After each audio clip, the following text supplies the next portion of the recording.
dari ilmu saya, ini Kapolri ini sekarang ini jadi simbol bahwa negara ini tidak dipimpin oleh presiden gitu loh, tapi dipimpin oleh bayang-bayang seorang mantan presiden. Mbak Tifa gitu ya, Dr. Tifa, mohon dong agar diusut juga tuh tentang gelarnya Budi Gunadi Sadikin itu gitu, karena kita semua kan tahu beliau itu lulusan dari MIPA Fisika ya, artinya gelarnya pada saat dulu ya pasti Dr. Andes, kalau sekarang kan SSI ya, SSI Sarjana Sains kan. Nah dulu kan Dr. Andes, kok bisa tiba-tiba insinyur? Kalau memang Polri itu jelas-jelas itu memang ya tidak kuat, ya memang nggak kuat, karena kami itu data-datanya sangat kuat. Ya sudah, lakukan sebaik-baiknya apa gitu loh. Jangan malu untuk mungkin dulu terlanjur bilang itu naik ke penyidikan tapi nggak kuat, ya udah batalin aja penyidikannya gitu ya.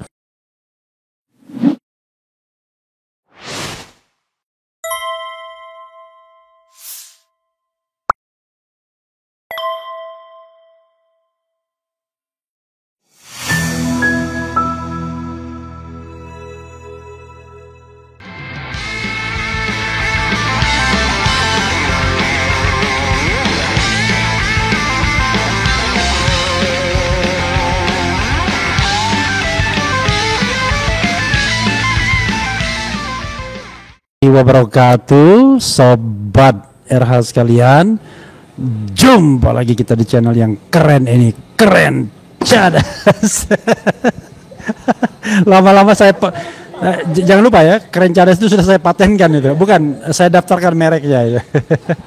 Jadi sobat RH sekalian, ini adalah malam berbahagia ya kan, karena kita menuju pintu gerbang kemerdekaan. Jadi ini adalah 1 tahun pemerintahan Presiden Prabowo. Kita tidak tahu siapa yang berprestasi dan siapa yang korupsi. Tapi intinya adalah dalam 1 tahun itu kita akan evaluasi beberapa hal sesuai dengan kapasitas narasumber saya ya. Ini NT ya. NST, bukan zat itu, narasumber tetap. NST, narasumber tetap. Jadi yang akan kita bahas adalah soal kabinet. 1 tahun kabinet, ada fenomena Kapolri, ada fenomena Budi Ari ya. Ada fenomena Menteri Kesehatan. Saya tidak tahu apakah Dr. Tifa mau meres isu itu ya, karena yang saya tahu dokter-dokter itu sibuk sekali bagaimana caranya mereshuffle Budi Gunadi Sadikin. Kalau ini Dr. Andes beneran ini. Awalnya insinyur tapi ternyata Dr. Andes. Terbalik ya. Ya, dia terbalik dia. Walaupun ITB tapi Dr. Andes. Ya. Jadi saudara sekalian, ini yang ngeri-ngeri sedapnya adalah kita akan memulai dari soal penegakan hukum, law enforcement, kasus yang mendera 2 NST ini ya kan, narasumber tetap ini yang sekarang maju mundur, bukan maju mundur sih, bolak-balik enggak juga ya, enggak jelas juga. Tetapi dari situ mungkin Mas Roy dan Dr. Tifa bisa melakukan evaluasi sebagai potensial korban atau mungkin sudah korban atau potensial kriminalisasi, untuk melihat apakah proses penegakan hukum di bawah Kapolri ini sudah benar dan apa tuntutannya. Karena saya tadi bikin judul berdasarkan konsultasi Mas Roy, RRT tuntut desak Kapolri dicopot. Oke. 1 tahun pemerintahan Prabowo. Siapa? Mau dulu, lady first mungkin ya. Oke, lady first. Ya. Kapolri dulu ya. Kapolri ya. Dan isu RRT dikriminalisasi ini kan mendominasi 12 bulan itu kan. Kita ini sudah bulan ke-7 nih, masuk bulan ke-7, di mana kasus yang kita hadapi sama sekali bukan kasus pidana, tapi pemaksaan kasus pidana. Orang yang melaporkan saja bingung siapa yang dilaporkan, ya kan? Dan dia hanya melaporkan peristiwa, artinya itu sebetulnya ya tidak ada kekuatan hukum apapun untuk melakukan pidana terhadap kami, tapi semua ya katakanlah kasus ini menjadi dominansi dari pemberitaan gitu ya. Nah itu yang menjadi sebuah prioritas bagi kami, karena setelah kami melakukan perjalanan tentang kriminalisasi ini selama masuk ke bulan ke-7 ini, kemudian kita juga lihat maju mundurnya Polda Metro Jaya, kemudian Barreskrim juga melakukan banyak hal-hal yang kita nggak sebut sebagai blunder ya. termasuk pada waktu presentasi Bareskrim tanggal 22 Mei 2025 itu kan bukan blunder sebetulnya, tapi kami anggap Bareskrim memberikan clue kepada kami ya bahwa Joko Widodo itu ternyata bukan mahasiswa prodi sarjana, tapi justru malah Bareskrim yang membuka kotak Pandora itu dengan menyebutkan di dalam dokumennya adalah Jokowi itu entry masuk ke UGM adalah sarjana muda, dan kemudian diamplifikasi sekian bulan kemudian, tepatnya di bulan Agustus 2025 oleh Rektor Ova Emilia sendiri yang menyatakan bahwa Joko Widodo itu memang entry-nya mulai dari sarjana muda. Nah ini kan sebetulnya hal-hal yang membuat Bareskrim ya pada saat gelar perkara khusus tanggal 11 Juli 2020 9 Juli 2025 itu diam 1000 bahasa tuh para petinggi Polri-nya ya. Jadi ini kan menarik ya karena bulan demi bulan berlalu, semakin banyak evidence, semakin banyak bukti, semakin banyak orang-orang juga membantu kami dalam memberikan data yang memang semakin memperkuat dari hasil penelitian kami yang sudah kami bukukan dalam buku Jokowi White Paper bahwa ijazah Joko Widodo itu memang palsu ya. Nah kemudian ini menjelang tanggal 20 Oktober 2025 ini ya Mas Roy ya, Bang Erha ya, kita juga akan dikasih hadiah lagi nih oleh KPU nih KPU Pusat, KPUD Jakarta maupun KPUD Solo untuk tahun 2010 ya. Nah itu dokumen atau spesimen dari salinan fotokopi ijazah Joko Widodo yang dipakai untuk maju ke wali kota, maju ke gubernur dan maju ke presiden untuk periode yang kedua itu memang semakin memberikan validasi kepada hasil penelitian kami ya. Jadi inilah yang mendasari kami pada malam hari ini kami sampaikan kepada Presiden Prabowo Subianto untuk tidak segan-segan melakukan poin yang ketiga dari 3 tuntutan kami, yaitu nomor 1 adili Jokowi, 2 makzulkan Gibran, dan yang ketiga adalah copot Kapolri ya. Jadi ini tuntutan kami, mungkin Mas Roy bisa meneruskan ya. Terima kasih Mas Refli dan juga Dr. Tifa. Jadi jelas betul ya. Jadi kami selama lebih kurang 6-7 bulan terakhir ini itu kan sebenarnya kami itu sudah dianiaya ya gitu. Dianiaya karena apa? Karena dalam status dilaporkan ya semenjak tanggal 30 April 2025 kami itu dilaporkan, meskipun tadi dikatakan laporannya nggak jelas, laporannya pengecut ya, tidak berani nyebut nama, tapi judulnya laporan itu pencemaran nama baik. Nah pencemaran nama baik kok nggak nyebut nama itu berarti yang dilaporkan apanya ya gitu. Katanya peristiwa, harusnya pasalnya cari dong pencemaran peristiwa baik ya atau pencemaran apa, kan nggak ada pasalnya. Itu yang kemudian seolah-olah sudah kami itu bukan seolah-olah memang benar-benar dikriminalisasi ya dalam berbagai kesempatan. Waktu itu ya di awal-awal itu di bulan Juni, kemudian Juli, Agustus itu terus-menerus kalau para termol itu di TV, terutama orang yang justru sekarang ini harusnya menjadi DPO ya gitu, Daftar Pencalonan, yaitu Sylvester Matutina, berulang kali dia di media massal mengatakan pasti tersangka, masuk penjara, masih gitu, dan semua termol bicara sama.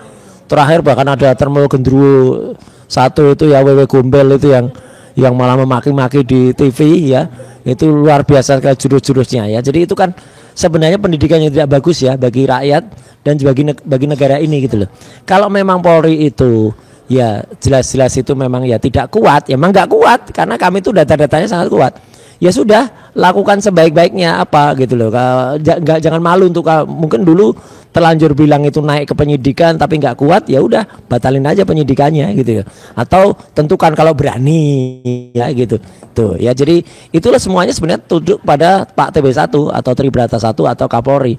Dan jelas di sini semua di mana-mana tuh tuntutannya jelas ya. Tuntutan ketika Agustus itu sebenarnya juga jelas pencopotan. Cuman karena kemudian kita nggak tahu ada tumpangan isu apa, tiba-tiba belok jadi 17.8, tiba-tiba DPR yang malah dituntut. Itu kan harusnya kan nggak benar itu ya. Jadi sekali lagi mengulangi apa yang sudah kami tuntutkan sejak lama ya. Jadi adili Jokowi dan juga makzulkan Gibran, juga copot Kapolri. Jadi Pak Prabowo Subianto sebagai presiden yang kita hormati dan kita jaga bersama ya. Selain orang nomor 2 yang paling berbahaya itu ya, yang berbahaya adalah juga pemimpin daripada Korps Bayangkara kita ya gitu, karena itu kalau tidak benar-benar bisa baik ya itu akan mengancam kedudukan Pak Pak Presiden sendiri. Dan sekaligus juga sedikit saya mulai ya Mas Refli dalam rangka setahun evaluasi ini, kunci orang paling penting untuk Bapak itu sebenarnya adalah para spokesperson, para juru bicara Pak Presiden ya gitu.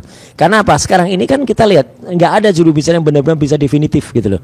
Dulu sempat dibentuk yang namanya KKK ya gitu, komunikasi kepresidenan. Tapi kan kacau balau tuh pimpinan Hasan Nasbi itu ya, yang akhirnya itu kemudian dicopot ya. Tapi sayangnya dicopot malah jadi komisaris ya. Itu kan nggak konsisten juga gitu lah orang itu gitu.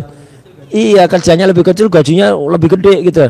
Dan dulu kan juga ada loh orang-orang, dan orang-orang yang masuk di dalam itu sebenarnya orang-orang hebat loh. Dulu ya kan, ada Ujang Komarudin, ada Philip Formonte, ada juga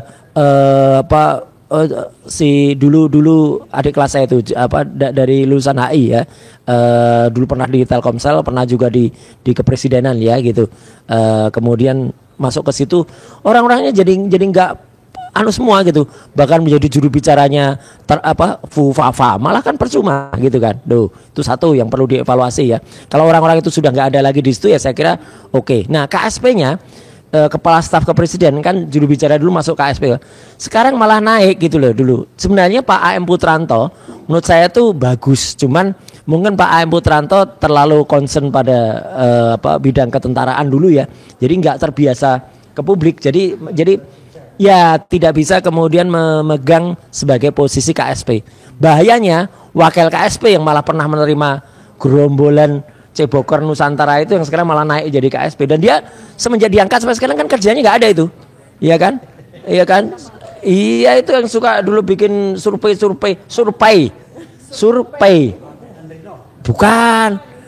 bukan itu si Kodari ya. Ini beda-beda tipis dengan orang yang dulu pernah jadi Menteri Komunikasi dan Informatika, Menkominfo. Nah, yang untungnya sudah Bapak copot. Ini saya apresiasi ya, karena si Judi Ari ini yang dalam kasus Budi Online ya, Judi Ari ini kesalahannya nggak cuma satu, banyak kesalahannya Pak Prabowo ya. Dulu dia pernah bentuk, ingat nggak, yang namanya pusat data masyarakat ya, itu artinya dia tadinya mau membentuk yang akan ada di Cikarang ya, jadi itu pusat untuk semua data di Indonesia, tapi akhirnya malah bocor karena penunjukan langsung, yang akhirnya itu bocor milik Telkom Sigma yang ada di di Surabaya ya. Itu kerugiannya sangat besar sekali, semua data masyarakat keluar, semua data-data pribadi keluar, percuma ada undang-undang perlindungan data pribadi karena ini dibocorkan gara-gara oleh si Judi Ari tadi itu ya. Tapi ya sayang banget ya, saya harus bilang apa adanya, meskipun itu sahabat saya ya, Menkom Digi yang sekarang ya, Mutia Hafid juga tampaknya performnya nggak bagus-bagus amat ya gitu, karena kenyataannya judi online juga masih banyak banget, padahal sepele sebenarnya, tinggal dia mengusulkan kepada presiden mengubah peraturan pemerintah yang memindahkan server yang tadinya di dalam negeri boleh di luar negeri, itu balik lagi ke dalam negeri. Dengan di dalam negeri otomatis ya data-data itu bisa terkontrol ya. Jadi yang tadi dilakukan oleh Judi Ari itu namanya Pusat Data Nasional, PDN. Dulu PDN itu kemudian bocor, datanya tembus kemana-mana dan kerugian. Belum judi online-nya ya. Yang judi online itu malah sempat diikuti atau di-follow oleh akun wakil presiden. Nah ini kan konyol banget kan. Iya, 3 akun. Nah, itu yang konyol banget. Jadi ini yang menurut saya beberapa evaluasi yang ada kaitannya dengan saya, Mas. Gitu. Kalau kemudian yang dulu pernah saya duduki, ya so far sebenarnya oke-oke aja ya di Kemenpora ya gitu. Selain Mas Dito juga pernah namanya disebut-sebut dalam kasus itu ada uang yang dikembalikan.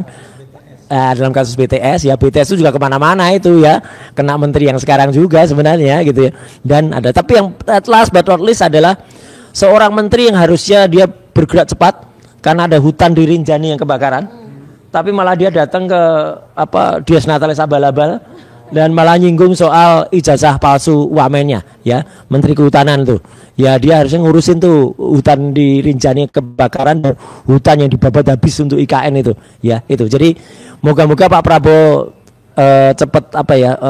cepat sekali ya kemudian melakukan reformasi juga ya gitu terhadap para menteri-menteri yang tidak capable ya, termasuk nama-nama tadi yang sudah saya sebut, dan yang terutama apa? Wakilnya ya, udah wakilnya itu berbahaya ya, itu Mas Refli.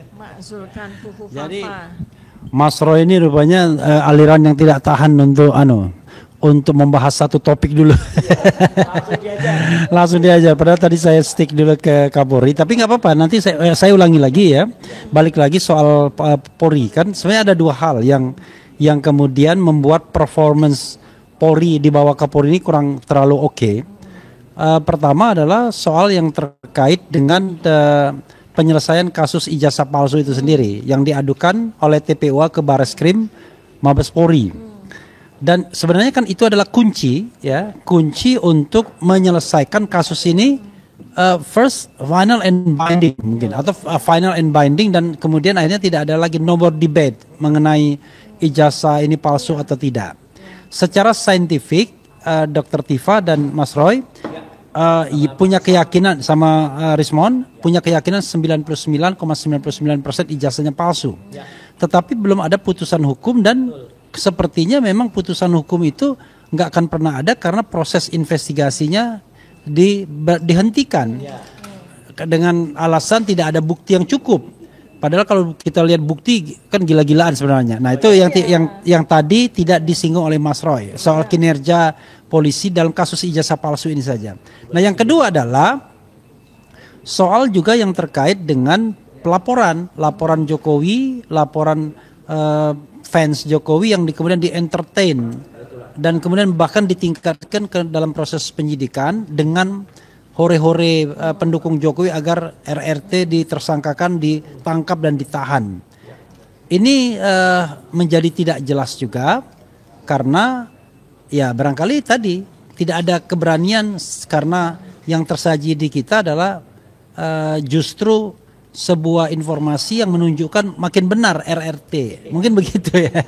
Saya tidak tahu. Silakan Mas Roy atau Dr. Tifa memperdalam soal kinerja polisi di bawah kepemimpinan Listio Sigit. Khusus terutama mengenai kasus ijazah palsu ini. Apa yang Anda inginkan sesungguhnya? Ya pertama, terutama kalau ini kepentingannya kami ya, terkait dengan kriminalisasi RRT oleh Joko Widodo ini. Dan juga sebetulnya banyak sekali kasus yang terjadi pada masyarakat ya, terjadi pada banyak institusi ya, bahwa Polri ini memang tidak netral selama dipimpin oleh Kapolri yang ini nih, Kapolri yang menjadi anak buah setianya Joko Widodo ya, dan kita termasuk menjadi korban dari ketidaknetralitasan dari Polri ya. Dan tampak sekali juga bahwa dalam 10 bulan atau 1 tahun pemerintah Prabowo ini, jaringan lama dari kepolisian ini masih dipegang oleh jaringan lamanya Kapolri era Jokowi gitu. Jadi masih sangat minimal lah sentuhan dari Presiden Prabowo Subianto terhadap internal dari kepolisian. Jadi artinya benar-benar masih dikendalikan, karena memang simpul paling tingginya itu adalah LSP ini kan masih, yang notabene adalah orangnya Joko Widodo, itu yang memang mengendalikan jaringan dari kepolisian. Kemudian tampak sekali juga sesuai dengan kasus kami ya, bahwa kepolisian ini melindungi kepentingan, dalam ini adalah Joko Widodo, bukan menegakkan marwah dari kepolisian sebagai konstitusi gitu ya. Jadi pelayan orang, bukan sebagai pelayan negara. Jadi kepolisian ini di bawah Kapolri sekarang ini jadi jatuhnya tuh sebagai operator kekuasaan gitu loh, bukan sebagai pelayan negara, malah jadi pelayan orang. Nah, artinya ini bukan lagi sekedar sebuah maladministrasi ya. Contoh aja dari kita, dari Bareskrim aja 22 Mei 2025 itu jelas sekali itu maladministrasi kan. Masa membuktikan bahwa ijazah itu Pak asli itu menggunakan fotokopi, udah belum lagi sekian puluh dokumen yang lain yang dipakai oleh kepolisian untuk menegakkan keaslian atau otentitas dari ijazah tersebut, itu jelas maladministrasi. Tambah lagi dengan apa yang kita hadapi juga dari gelar perkara khusus tanggal 9 Juli, itu jelas maladministrasi karena mereka melakukan pelanggaran dari perkapnya mereka gitu loh, jelas itu. Jadi ini bukan sekedar sebuah abuse of power, bukan sebuah teater abuse of power, tapi benar-benar pelanggaran dari berbagai dimensi, pelanggaran administrasi, pelanggaran etik, Dan yang lebih penting di atas semua pelanggaran mandat konstitusional. Saya jadi ahli konstitusi ya. Ya, dan kemudian kalau kita lihat dari aspek posisi hukum ya sudah, karena Pak Roy Suryo dan Pak Rismon ini sudah melakukan bukti ya, memberikan bukti ilmiah, saintifik ya, terkait dengan bukti digital dari kepalsuan ijazah Joko Widodo, maka menurut hemat saya kepolisian ini bisa loh diadukan, atau Kapolri bisa diadukan ya untuk ya pengaduannya apa sih, pidana atau apalah gitu ya, itu ya. Kemudian kalau saya dari aspek saya gitu, dari sisi metanarasi saya ya, dari ilmu saya, ini Kapolri ini sekarang ini jadi simbol bahwa negara ini tidak dipimpin oleh presiden gitu loh, tapi dipimpin oleh bayang-bayang seorang mantan presiden yang sampai dengan hari ini bayang-bayang itu masih dipegang sebagai sebagai pemimpin faktual dari si Kapolri ini gitu ya. Jadi artinya apalagi dengan statement-statement Kapolri akhir-akhir ini tentang reformasi kepolisian ya, jelas itu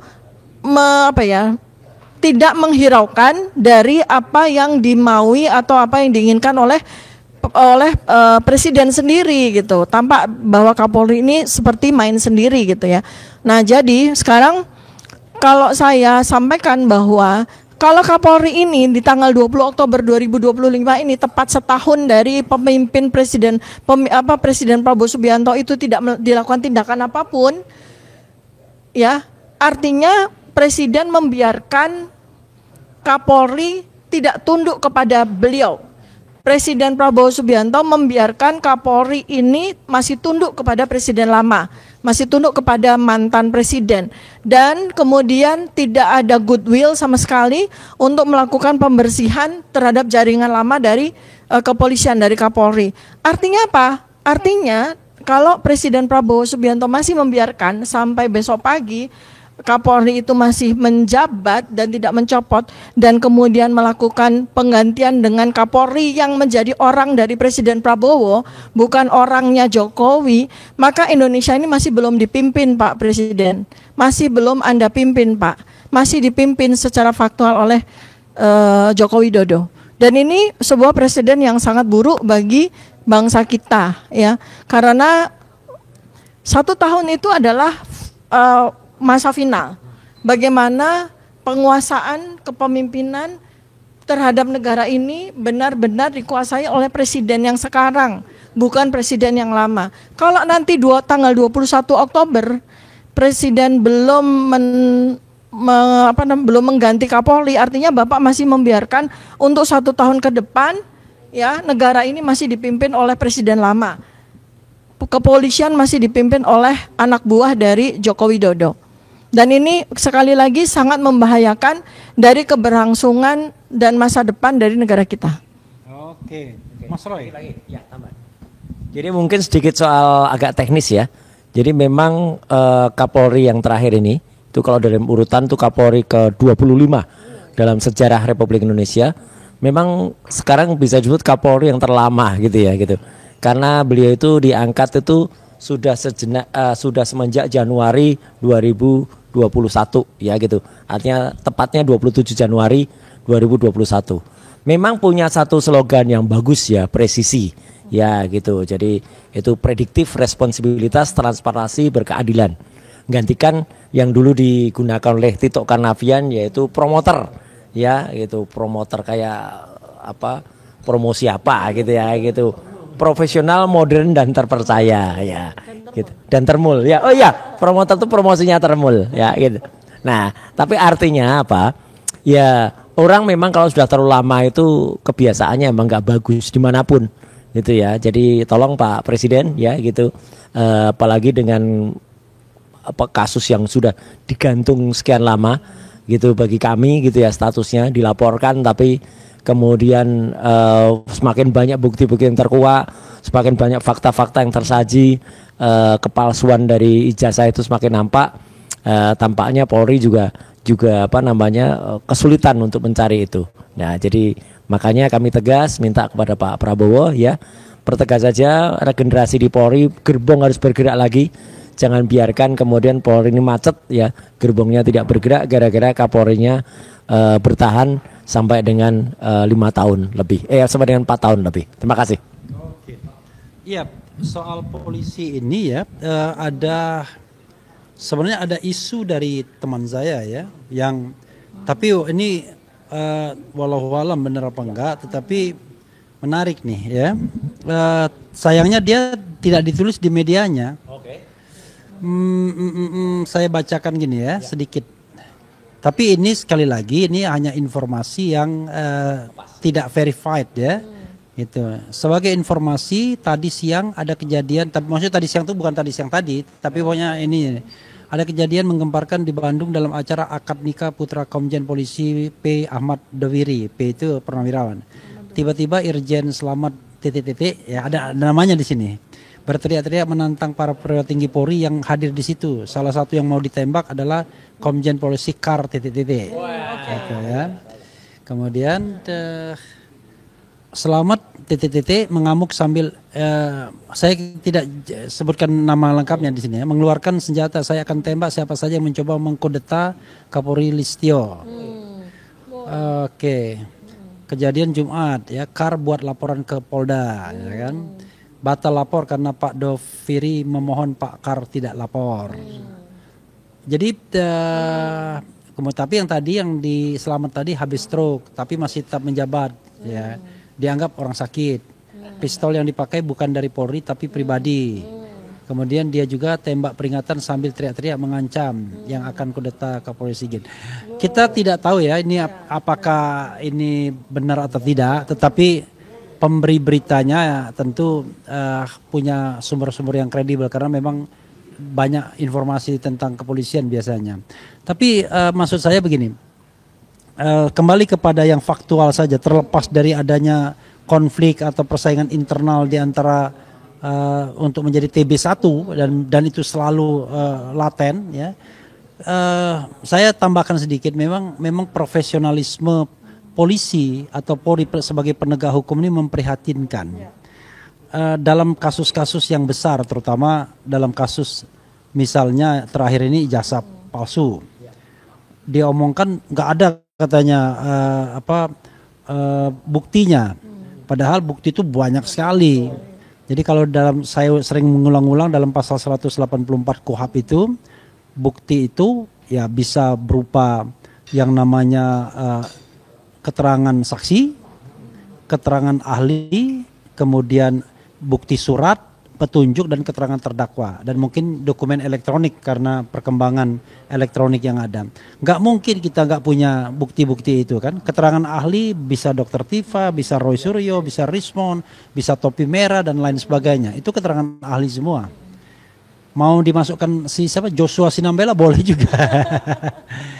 Lalu saksi ada Kasmujo ya kan, ada tadi baru kita hadirkan Yulianto dan Bitor dan lain sebagainya. Jadi sebenarnya agak aneh ya. Surat juga banyak. Itu yang di kepolisian tuh surat semua itu yang sudah disita dan lain sebagainya. Termasuk yang didapatkan dari DKI terbaru ya, KPU DKI dan KPU nasional salinan. Itu kan bukti surat. Bukti keterangan terdakwa ya nanti kalau sudah ada terdakwanya kan. Dokumen elektronik banyak juga yang Dian Sandi dan lain sebagainya. Jadi agak aneh memang kalau ini kemudian tidak bisa dikatakan sebagai sebuah bukti yang kemudian bisa meningkatkan kasus ini ke dalam proses penyidikan. Itu satu kasus. Belum lagi kasus yang lain di luar ijazah. Misalnya bagaimana proses penanganan perkara KM50. Tiba-tiba bebas semua. Kanjuruhan juga, Sambo juga. Jadi agak aneh kemudian tiba-tiba Prabowo tetap mempertahankan, dan terakhir tentu kematian tidak hanya Afan Kurniawan tetapi juga 10 orang dalam kasus tragedi Agustus kemarin. Jadi ini pemikiran yang objektif, bukan hanya soal terkait dengan RRT saja Sobat Era sekalian ya. Nah sekarang saya ingin men-challenge Dr. Tifa sedikit. Concern nggak soal kesehatan? Karena para dokter yang saya tahu ya itu mengeluhkan soal eksistensi Dr. Andes ini. ini dari insinyur ke Dr. Andes nih. Dr. Andes BGS. Orang bilangnya ini BGS, bukan Bill Gates, tetapi Budi Gunadisadikin. Kalau Dokter Tifa berkenan, kalau tidak berkenan nggak apa-apa dok, silakan. Ya tentu saja ini karena domain saya ya. Salah satu saya sebagai dokter juga dulu pernah menjadi salah satu pengurus besar Ikatan Dokter Indonesia tahun 2018-2022 ya. Artinya ini concern saya sebenarnya dari lama ya, ketika Pak BGS ini Budi Gunadisadikin, entah itu insinyur, entah itu dokter Andes gitu ya. Jadi waktu beliau itu jadi Menteri Kesehatan itu, saya bukan orang yang a priori ketika Kementerian Kesehatan dipimpin oleh non-dokter gitu. Karena di banyak negara juga banyak. Ya sekarang apalagi Secretary of State, Menteri Kesehatan ya, Menteri Kesehatan Amerika Serikat pun juga bukan dokter, seorang lawyer kan? Iya, siapa namanya? Kennedy. Ya, itu kan lawyer, ya kan, lawyer lingkungan kan, dan beliau orang yang sangat santer, orang yang sangat vokal pada saat pandemi COVID, yang menyatakan banyak hal juga yang saya tulis pada buku saya Pandemi Pembelah Peradaban gitu ya. Bahkan itu yang dipilih oleh Donald Trump. Tapi bedanya adalah concernnya ya. Kelihatan sekali ya, para dokter kita juga banyak mengeluh selama Dr. Andes atau Insinyur Budi Gunadisadikin ini jadi menteri, itu kan banyak sekali kebijakan-kebijakan yang tidak menjadi sebuah problem solving atas kasus-kasus atau masalah kesehatan di Indonesia. Ya, kemudian juga kedekatannya yang bersangkutan ini dengan kelompok WEF ya, World Economic Forum. Kemudian kedekatannya dengan pharma industries ya, kemudian komitmennya kepada para taipan dunia ya, yang mereka itu suka berkedok filantropis ya, seperti macam Bill Gates dan sebagainya, itu kan bukan kepada orientasi kepada kesehatan rakyat Indonesia, tapi kepada bagaimana bisnis ya, vaksin, bisnis farmasi ya, bisnis alat kesehatan itu yang diakomodir oleh ekonom ini ya. Mengingat background dari Pak BGS ini kan ekonom ya, beliau adalah banker. Ya, nah kan Dirut Bank Mandiri selama 10 tahun. Nah, itu satu-satunya satu-satunya experience beliau itu di bidang itu kan, expertise beliau itu di bidang itu. Nah, kemudian yang sekarang ini sebetulnya sejak beberapa tahun yang lalu, sejak saya meramaikan kasus ijazahnya Joko Widodo dan gelarnya, itu teman-teman dokter itu sudah sampaikan ke saya, Mbak Tifa gitu ya, Dr. Tifa, mohon dong agar diusut juga tuh tentang gelarnya Budi Gunadisadikin itu gitu. Karena kita semua kan tahu beliau itu lulusan dari MIPA Fisika. Ya, artinya gelarnya pada saat dulu ya pasti Dr. Andes. Kalau sekarang kan SSI ya, SSI Sarjana Sains kan. Nah dulu kan Dr. Andes, kok bisa tiba-tiba insinyur? Karena tidak ada satupun background beliau itu di ITB itu di jurusan teknik ya, jurusan teknik yang berhak untuk menyandang gelar insinyur gitu. Tapi untuk buat saya itu kan persoalan hukum ya, kalau memang mau ini pemalsuan gelar dan sebagainya ya. Tapi kalau buat saya lebih concern kepada soal itu, kompetensi, expertise. Ya, karena kesehatan itu kan pokok dari kehidupan manusia, ya kan? Orang nggak bisa hidup dengan baik kalau kesehatannya nggak terkelola dengan baik. Dan itu adalah salah satu tugas pokok fungsi dari seorang Menteri Kesehatan gitu. Jadi kalau memang katakanlah Presiden Prabowo Subianto itu menghendaki seseorang yang bukan dokter, mungkin supaya lebih concern kepada prevention, lebih concern kepada kesehatan komunitas gitu, sebaiknya mengambil yang memang punya concern kepada itu. Katakanlah kalau misalnya lawyer, misalnya seperti yang terjadi di Amerika sekarang. Menteri ya RFS kan, RFK Robert Kennedy Junior ya itu kan bagus sekali, seorang pengacara yang concern pada bidang kesehatan dan banyak memberikan advokasi pada masalah-masalah kesehatan dan lingkungan, kan cocok sekali itu ya, daripada seorang banker yang punya background keuangan menjadi menteri kesehatan. Karena nantinya kesehatan itu diperdagangkan seperti yang kita alami sejak BGS ini menjadi menteri gitu ya. Itu ya. Jadi seandainya tanggal 20 Oktober itu kita dapat hadiah reshuffle beberapa menteri, mudah-mudahan kabinetnya Presiden Prabowo per 20 Oktober 2025 itu semakin zakon kabinet ya. Semakin zakon kabinet. Artinya kabinet yang orang-orangnya benar-benar ekspertis, benar-benar pakar, benar-benar orang yang punya pengalaman yang hebat dalam memimpin masing-masing dari kementerian. Oke, jadi memang ya kita evaluasi terhadap pergantian-pergantian yang ada. Jadi walaupun Prabowo bilang 1 tahun tidak ada pergantian, toh ternyata pergantian terjadi. Yang paling blunder tentu Menteri Pendidikan yang kemarin ribut-ribut itu sama pembantunya itu ya. Kemudian diganti. Berikutnya tentu menteri-menteri yang olahraga yang diganti. Kemudian yang agak kontroversial Menteri Koperasi, Menteri Keuangan dan lain sebagainya. Nah, menurut baik Dr. Tifa maupun Mas Roy, pergantian yang ada itu sudah oke enggak personel-personelnya. Lalu kalau kita mau tunjuk nama selain tadi BGS, Kapolri, kayaknya siapa lagi yang perlu di reshuffle berdasarkan penilaian objektif. Karena gini, kenapa saya bilang penilaian objektif? Kan Anda kan sering mengatakan bahwa Anda bekerja berdasarkan metode ilmiah, terutama Dr. Tifa. Karena itu penilaian juga harus objektif terhadap nama-nama berikut ini. Kalau Budi Ari ya tentu saja karena dia terlibat kasus. Kalau kasus harusnya dari awal nggak usah direkrut gitu. Oke, silakan Mas Roy. Terima kasih. Jadi meskipun mungkin tidak atau belum terlalu nyolok ya seperti tadi yang saya sebut, dunia teknologi informasi Indonesia kan berkembangnya sangat pesat ya. Menkom Digi ini harus orang yang memang benar-benar tahu bidangnya, concern gitu ya. Dan terutama yang itu dikejar masyarakat adalah kasus judi online atau budi online yang kemarin menterinya terlibat gitu ya. Sudah jelas terlibat Pusat Data Nasional, terlibat budi online, terlibat yang lain. Mutia ini nggak jelek-jelek amat gitu, tapi tidak cukup baik untuk bisa perform di bidangnya. Terutama tidak cukup, ya excellent aja enggak, gitu. Baik aja enggak. Jadi kalau excellent kan diatanya baik aja enggak. Karena apa? Karena jelas betul judinya masih jalan terus gitu ya. Dan itu masih nampak dan pada simple ya, tinggal dia usulkan pemerintah mengubah peraturan pemerintah yang dulu sempat ada untuk semua server di dalam negeri, terus kemudian tiba-tiba di era Jokowi server itu boleh di luar negeri. Itu yang sebenarnya cukup untuk kemudian menanggulangi ini, clear ya gitu. Belum soal pornografi yang masih terus berkembang di mana-mana ya gitu, karena gara-gara concern di sana kurang. Jadi menurut saya Komdigi yang memang yang saya tahu bidangnya banyak ya, cuman karena saya bukan bidang tersebut, nanti kayak dibilang omongan warung kopi aja gitu ya. Tapi kan kita juga merasakan, misalnya ada menteri yang dulu bikin kebijakan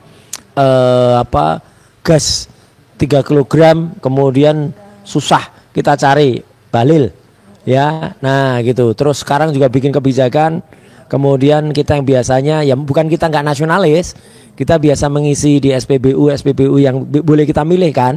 Ada Kerang, ada Vivo, ada BP. Terpaksa kita sekarang kan ngantri lagi di ya kalau memang Pertamina-nya itu perform oke gitu. Kadang-kadang kan Pertamina kewalahan juga menangani ini. Jadi kita mau ngantri di Pertamax ya, tapi sebelahnya Pertalite-nya panjang banget sehingga kita juga nggak bisa masuk gitu. Kadang-kadang kayak gitu. Jadi artinya hal kayak gitu mesti diketahui ya gitu. Dan beberapa nama menteri kalau kemarin ya, meskipun saya juga nggak langsung merasakan, tapi kan ya melihat gaya-gayanya Menteri Keuangan ini unik-unik juga gitu ya Pak Purbaya itu ya. Yang saya paling setuju adalah dia menolak membayar utang kecebong gitu ya. Kecebong, kereta cepat bohong-bohongan. Nah, istilah itu udah lama loh saya keluarkan. Udah sejak tahun 2022 ada di Twitter saya itu, kereta cepat bohong-bohongan. Kecebong. Bohong karena katanya nggak mau pakai APBN, ternyata mau minta APBN. Untung Pak Purbaya tegas ya gitu. Katanya mau selesai udah sekian tahun belum selesai waktu itu. Sekarang selesainya pun ternyata utangnya waduh luar biasa. Dan kenapa kalau orang bilang kan penumpangnya kan banyak gitu diminati. Gimana nggak diminati wong kereta Argo Gede dan Argo Parahyangannya dicabut, dihapus. Kalau masih ada ya orang tetap naik Argo Parahyangan, tetap naik Argo Gede gitu ya, nggak naik was wak talk the talk itu ya. Itu Mas, makasih. Dokter ada yang mau ditambahkan? Jadi saya ini aja secara overall aja ya. Karena untuk satu demi satu memang kita juga belum lihat Kalau saya setahun ini belum kelihatan, memang ada yang saya kasih raport merah begitu ya, tapi saya tentu saja tidak akan objektif karena bukan domain saya, bukan keahlian saya untuk melakukan penilaian itu gitu. Jadi overall aja saya cuma ingin menekankan kepada Bapak Presiden Prabowo bahwa kita ini kan menghadapi masa peralihan peradaban yang sangat-sangat krusial dari segala sektor, terutama dalam 3 hal. 1 dari sisi kesehatan, 2 dari sisi teknologi ya. Teknologi mencakup teknologi informasi, kemudian yang ketiga adalah dari sisi pangan. Jadi saya sebenarnya berharap Presiden Prabowo itu menambahkan 1 menteri, yaitu Menteri Pangan dan Gizi. Bukan hanya sekedar kepala badan. Tapi bukan orang itu, bukan orang yang jadi kepala Badan Pangan dan Gizi, karena kita lihat ya kedodoran dan sangat tidak paham tentang pangan dan gizi ya. Itu sih 3 itu. Jadi sektor kesehatan ini kenapa? Karena peradaban sekarang ini akan masuk kepada tahap yang kalau kita coba kelindankan dengan teknologi informasi, kita masuk pada tahapan peradaban transhumanistik. Transhumanistik di mana tubuh biologi manusia ini kan sudah harus di-enhance ya. Sudah harus di-enhance sekaligus juga harus diprotek dari penggunaan teknologi informasi. Yang tentu saja kalau tidak ada proteksi terutama dari sisi otak dan sel itu akan menjadi beban dan nanti akan menimbulkan banyak sekali destruksi yang sama sekali tidak bisa diantisipasi kalau segalanya bisa terjadi. Kemudian nanti teknologi ini era yang sudah masuk kepada bukan sekedar AI ya, tetapi masuk nanti itu mungkin 5-10 tahun lagi udah masuk singularity. Ya ini susah nanti mungkin 1 podcast lagi gitu ya. Tapi intinya adalah bahwa manusia terus disiapkan, infrastruktur harus disiapkan, bukan hard infrastruktur seperti yang dilakukan oleh Joko Widodo, jalan, benar dan sebagainya. Tapi soft infrastruktur, di mana karena memang nggak mau kita masuk ke dalam sebuah era yang baru, ya era artificial intelligence, era transhumanistik, maka infrastruktur yang berkaitan dengan itu tuh harus betul-betul disiapkan gitu. Bukan hanya sekedar penggantian bahan bakar fosil menjadi listrik, bukan, tapi lebih kepada soft infrastruktur dari sisi teknologi ya. Kalau enggak, nanti kita akan ketinggalan 100 sampai 200 tahun dibandingkan dengan negara-negara lain yang lebih maju. Dan jangan lupa bahwa negara-negara yang sudah siap itu bahkan Asia Tenggara, Asia Pasifik pun lebih dari siap loh dibandingkan sama Indonesia. Ya itu. Kemudian yang ketiga sudah soal pangan dan gizi. Ini sangat penting sekali ya. Bagaimana kita nanti itu masuk pada era GMO, genetically modified organism, yang sekarang ini juga pangan itu kan masuk, Monsanto udah masuk, Bill Gates sudah masuk, para Taipan tuh udah masuk, Jeff Bezos sudah masuk. Artinya concern dunia terhadap pangan dan gizi itu sangat luar biasa. Tetapi sekarang ini paradigma dari Menteri Pertanian, paradigma dari menteri-menteri yang terkait dengan pangan dan gizi itu masih sangat tradisional. Masih urusannya dengan food estate yang tanam singkong dan sebagainya, itu sangat tradisional. Sangat berlambat, lebih lambat 100 sampai 200 tahun.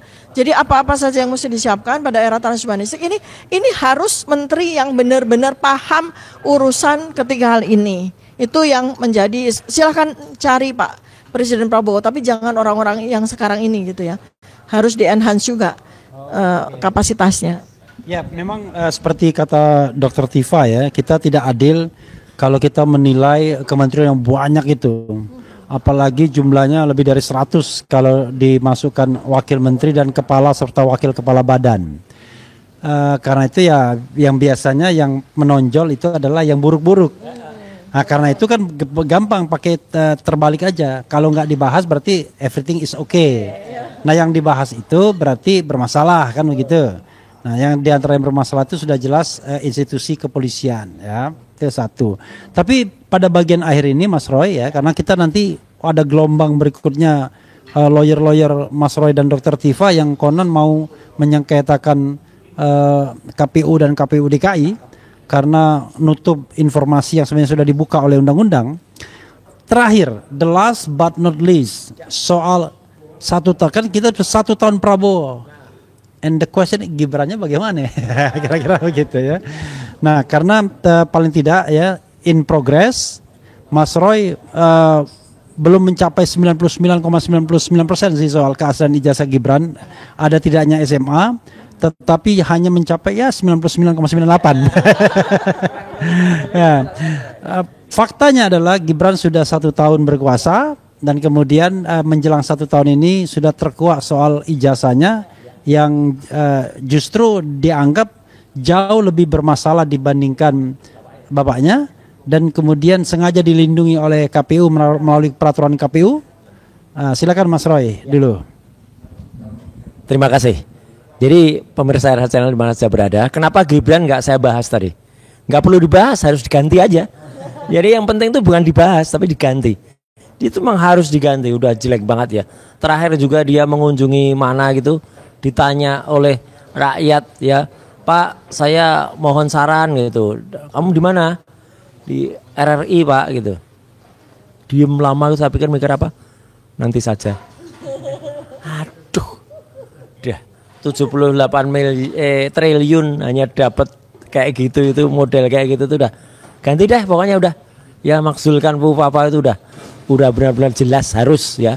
Karena apa? Karena udah nggak ada lagi alasan untuk pertahankan dan membahayakan Pak Prabowo. Makasih. Ya, masalahnya kenapa gitu Mas Roy? Karena dia adalah pemilik ijazah SD. Pemilik ijazah SD. Artinya ada yang berpendapat begitu ya? Iya, ya jelas ya. Kalau kami dari penelitian kami memang Gibran punya ijazah SD. Nah, tetapi item to discuss ya 99,98% lah belum jelas ya. Berarti cuma tinggal 0,01% aja yang belum jelas ya. 99,98% ijazah SMP-nya sudah jelas ya. 99,99% ijazah SMA-nya Nggak ada. Udah pasti nggak ada. Ya, nah jadi itu yang tentu saja kita tidak bisa membiarkan Presiden Prabowo Subianto itu terbebani oleh wapresnya yang sama sekali nomor 1 melanggar undang-undang, nomor 2 tidak punya kompetensi, nomor 3 itu membahayakan bangsa dan negara ini seandainya terjadi sesuatu kepada Presiden Prabowo. Jadi ini kami sekarang concern pada poin kedua yang sekarang ini sedang kita lakukan penelitian dengan basis telematika, neuropolitika behavior dan hukum ya, hukum tata negara, hukum secara keseluruhan. Hukum secara keseluruhan, dan nantikan dalam waktu dekat buku itu penelitian itu sudah kami bukukan insyaallah. Bukunya judulnya Gibran's Black. Yang dark itu Jokowi Dark Life. Ya itu buku ketiga. Dark. Ini black.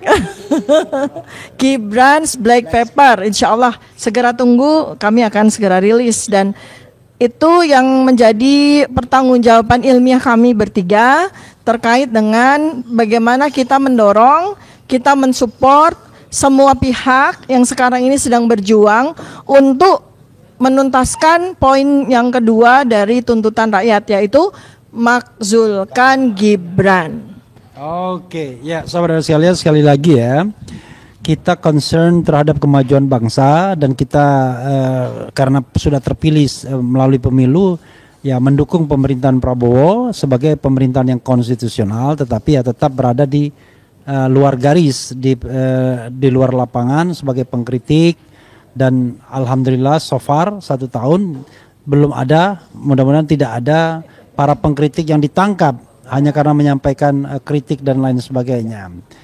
Yang terjadi kepada Dr. Tifa dan Mas Roy itu sudah tidak baik sesungguhnya, tetapi mudah-mudahan tidak sampai pada penersangkaan. Karena saya selalu mengatakan kan, negara yang mengkriminalkan atau memenjarakan orang yang berpendapat itu pasti demokrasinya sontoloyo. Dan tentu Prabowo kan tidak ingin dikatakan bahwa dia juga sontoloyo. Karena kalau demokrasinya sontoloyo, presidennya juga sontoloyo ya. Jangan marah Pak Prabowo ya. We love you seandainya Anda berada di garis yang benar, kemudian benar-benar melaksanakan mandat, mau mendengarkan omongan orang, karena tentu kita paham ngomong tidak lebih sulit dibandingkan melaksanakannya. Kalau melaksanakannya jauh lebih sulit. MBG misalnya, ya kita dukung, tetapi MBG yang bagaimana dulu yang harus kita dukung. Tentu MBG yang memang workable, penting buat masyarakat dan lain sebagainya. Maksulkan bapaknya dan Gibran.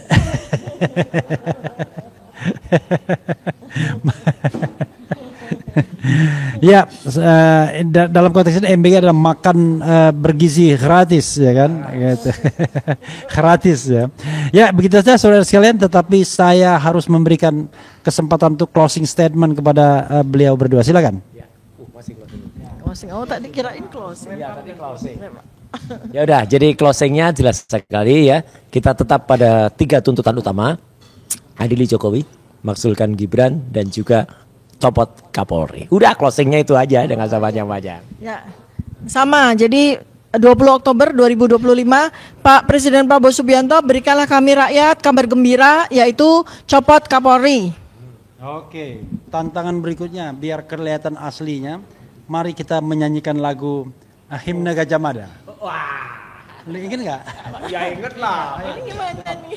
Ya, yuk. Mic-nya di sini aja kalau mau. Oh, ini. Kalau mau dokter tipe boleh. Silakan. Gimana? Gini. Ayo. Satu. Kedengaran nggak? Dokter yang memimpin. 1, 2, 3. Bakti kami mahasiswa Gajah Mada semua, ku berjanji memenuhi panggilan bangsaku di dalam Pancasilamu, jiwa seluruh nusaku, ku junjung kebudayaanmu, kejayaan Indonesia.